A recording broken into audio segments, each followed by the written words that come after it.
Hi friends, welcome to our channel. Friends, నిన్నైతే నేను live పెట్టాను. ఇక్కడే ఈ మొక్కలు చూపించుకుంటే లైవ్ పెట్టాను. కానీ signal problem, data problem, live అన్నది సరిగ్గా కనిపించలేదు, బ్లర్ అయింది. సో అందులో వీడియో చేసి పెట్టండి, డైరెక్ట్గా మీరు వాయిస్ ఇచ్చి పెట్టండి అని కామెంట్ చేశారు. అందుకని చెప్పేసి నేనైతే ఈ వీడియో చేస్తున్నాను. నిన్న ఇక్కడ ఉన్న వంగ మొక్కలకి ఉన్న కాయలు కోసాను ఫ్రెండ్స్. మా దొడ్లో ఉన్న ఈ వంగ మొక్కలు వంకాయలు కోసాను. అయితే దీనికి చూడండి, ఇక్కడ ఒక తీగ అనేది ఉంది. ఇవి చేలల్లో కూడా ఎక్కువగా ఉంటాయి ఫ్రెండ్స్.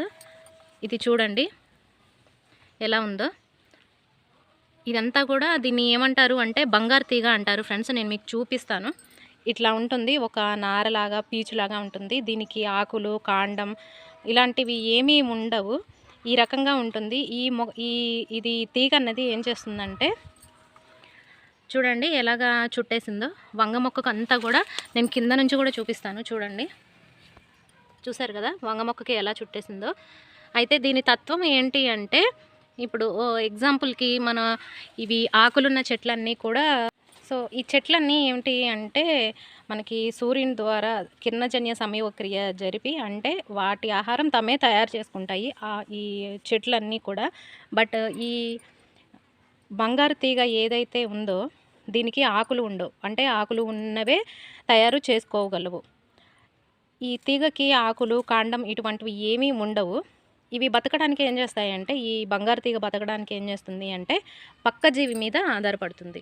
అంటే ఏంటంటే సపోజ్ మనం ఇప్పుడు ఈ మొక్కకే వచ్చింది అంటే ఈ మొక్క ఆ మొక్క అని ఏం లేదు ఫ్రెండ్స్. అక్కడ ఏ మొక్క ఉంటే ఆ మొక్కకి చుట్టేసుకుంటుంది ఇలాగా. ఈ బంగారు తీగ అన్నది ఆ మొక్కకి ఇలా చుట్టేసుకొని ఈ మొక్క ఏదైతే తీసుకుంటుందో, ఇప్పుడు సపోజ్ ఇక్కడ వంగ మొక్క ఉంది, వంగ మొక్కకి చుట్టేసింది.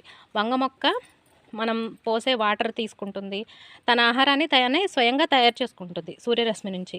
సో తన ఆహారాన్ని, తన నీటిని ఈ బంగారు తీగ అంటే దానికి చుట్టేసుకొని దాని కాండంలో ఉండి దాని కాండం నుంచి కూడా ఇది అంతా కూడా గ్రహించుకుంటుంది. అంటే తన ఆహారాన్ని ఏం చేస్తుందంటే పక్క మొక్క నుంచి దొంగిలిస్తుందని చెప్పుకోవచ్చు. అంటే దానికి పెనవేసుకుంటుంది. పెనవేసుకొని ఆ కాండం ఏదైతే ఉందో, అంటే ఈ కాండం ఉంది కదా, ఈ మొక్క కాండం ఉంది కదా, ఈ మొక్క యొక్క కాండానికి ఇలాగ చుట్టేసుకొని దీంట్లో ఉన్నదంతా కూడా, దాంట్లో సన్నటి వేరు లాంటివి ఉంటాయి ఫ్రెండ్స్ లోపల, అవి మనకి కనిపించవు.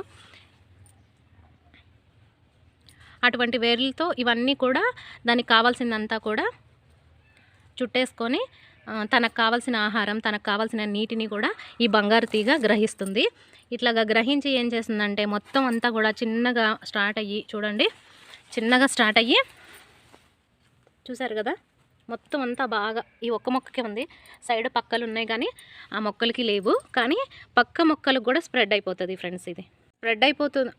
అలా స్ప్రెడ్ అయిపోతుంది కాబట్టి ఏం చేయాలి అంటే మనం మ్యాక్సిమం ఈ మొక్కకి ఉన్నదంతా కూడా తీసివేయాలి. ఎంత తీసివేసినా ఫ్రెండ్స్ దానికి చావు అనేది ఉండదు. ఈ బంగారు తీగకి చావు అనేది ఉండదు. అందుకనే దానికి బంగారు తీగ అంటారు. ఇవి పొలాల్లో కూడా రైతులకి చాలా నష్టం కలిగజేస్తుంది. ఎందుకంటే వాళ్ళు వేసుకున్న పంటకు కూడా ఈ విధంగానే మొత్తం పంట అంతా కూడా నాశనం చేస్తుంది ఫ్రెండ్స్. ఎకరాలు కూడా వదిలేసుకోవాల్సి వస్తుంది ఈ బంగారు తీగ వల్ల. ఎందుకంటే దాన్ని చంపడం కుదరదు, ఎంత మెడిసిన్ వేసినా కానీ మళ్ళీ వస్తుంటుంది, అట్లా ఉంటుంది. కాబట్టి ఏం చేయాలి అంటే మనం మ్యాక్సిమం ఈ మొక్కనైతే తీసేయాలి. ఈ మొక్కని ఇక్కడ నుంచి తీసేసి ఆ చుట్టుపక్కల ఉన్నదంతా కూడా తీసేయాలి. బంగారు తీగను కూడా మొత్తం తీసేస్తే అప్పుడు పక్క వాటికి పాకకుండా ఉంటుంది.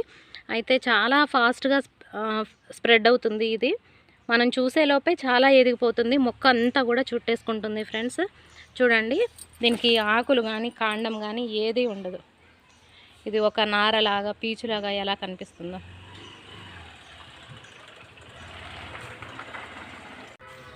ఇది ఫ్రెండ్స్ వీడియో. మీరు పెంచుకునే మొక్కలకు కానీ లేదా మీ చేలల్లో కానీ ఇలాంటి బంగారు తీగ ఉంటే కామెంట్ చేయండి.